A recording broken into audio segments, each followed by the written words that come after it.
Hey guys, it's that time again. We've got a new wave of custom fight sticks and all-button controllers from the fightsticks subreddit. Some turned out beautiful, some pushed the boundaries. Some of them, well, you'll just have to watch and see. So let's jump right in. These are my unordered picks for August's Fight Stick of the Month. Starting us off is user Turbulent Court with a perfect cell-themed Sitong build. They use the G5 Pro enclosure in purple and green with Sitong L3 buttons featuring artwork inserts and a sort of reversed custom southpaw layout. Also, instead of going with a plexi top, the artwork is glued directly onto the panel for a super flush matte finish, which is fairly unique. The whole thing is sleek and sharp, and the character theming is dialed in perfectly. Next up is Raw Super Arcade with a compact, travel-friendly little controller. It's super small, but also fairly glamorous. They report that it still feels solid in long sessions. Perhaps the star feature here is a joystick built using mouse switches, which have got almost no pre-travel. That made tuning this thing a challenge, but they definitely stuck the landing. Add that to a clean layout and a snug footprint, and this is a really smart little build. Nice job.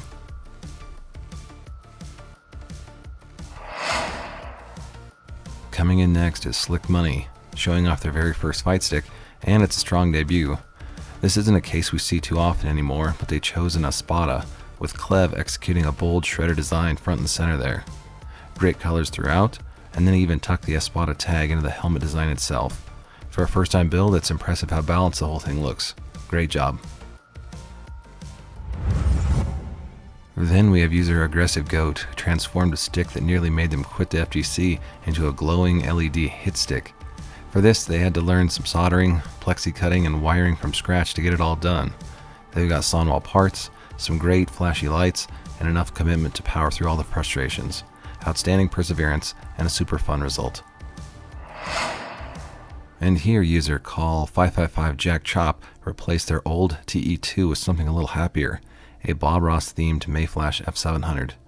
The stick has "We don't drop combos, we have happy resets" printed proudly on it, and even the joystick has a green ball top and brown shaft, so it looks like a little tree. It's goofy and charming, and the buttons blend into the background art like a hidden scene. Very cheerful, and Bob would be proud. Next is the True King of Space, back again with maybe their most ambitious build to date. A leverless Marlene, the guitar Eno uses from Guilty Gear. The standout is a transparent fretboard that shows off the internal wiring. It's obviously eye-catching, but probably even cooler when you see it being played here. Tons of ambition and lots of progress updates as they chugged along with the build. Another hit from a returning favorite. Great work. And here user Az90 enters the ring with a killer Armor King build inside a B&B Gen 3 case, and it's glowing from every direction. So many great details everywhere you look.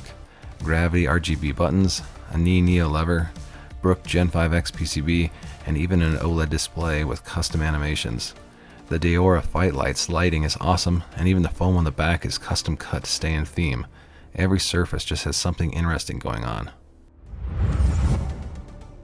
User Rob4499 went minimal with a 3D printed leverless concept based on the Bear Box design for printables.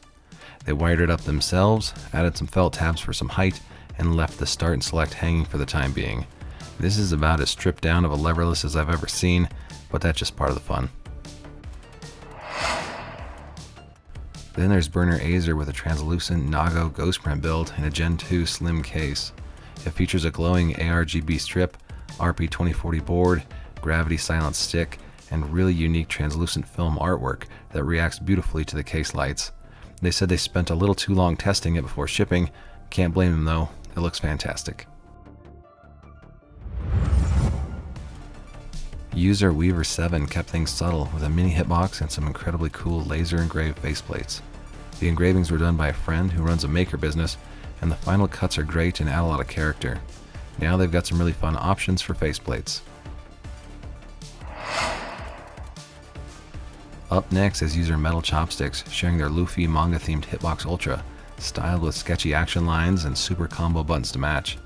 The white and black layout fits right into that one-piece aesthetic, and the art integrates well with the Hitbox's minimalist top panel. They mentioned they hadn't been feeling great lately, but that working on this brought them some joy. Hope it brought some joy to everyone else too. Very strong theme. And here, user Frosty Balls came through with an 18-inch AFS stickless build they made for a friend. Really fun take on the creation of atom painting modified to fit into the world of Dragon Ball. It features crown buttons, a Brook Gen 5X, and character artwork by Corn Art that was enhanced and adapted for this panel. Nice work. Then we've got user V Angelus back with another Huntsman build. This one themed around Silksong and ready for Hornet's release.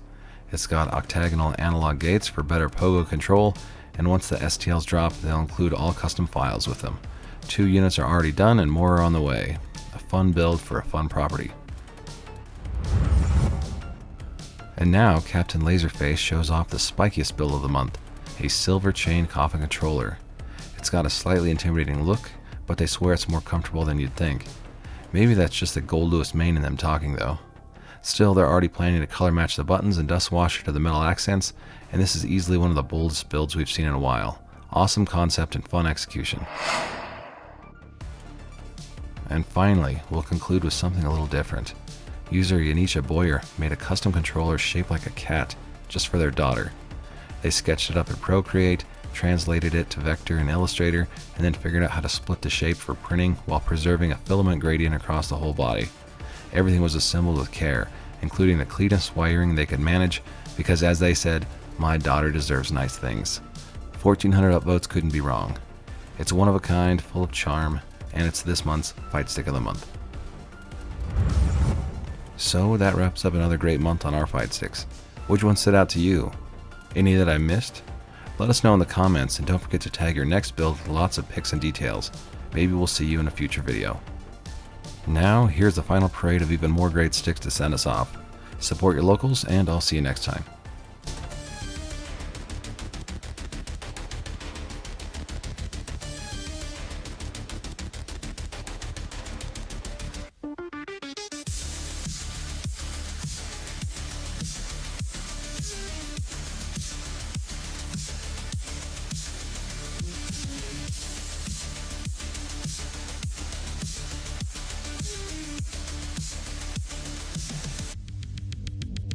Rectify.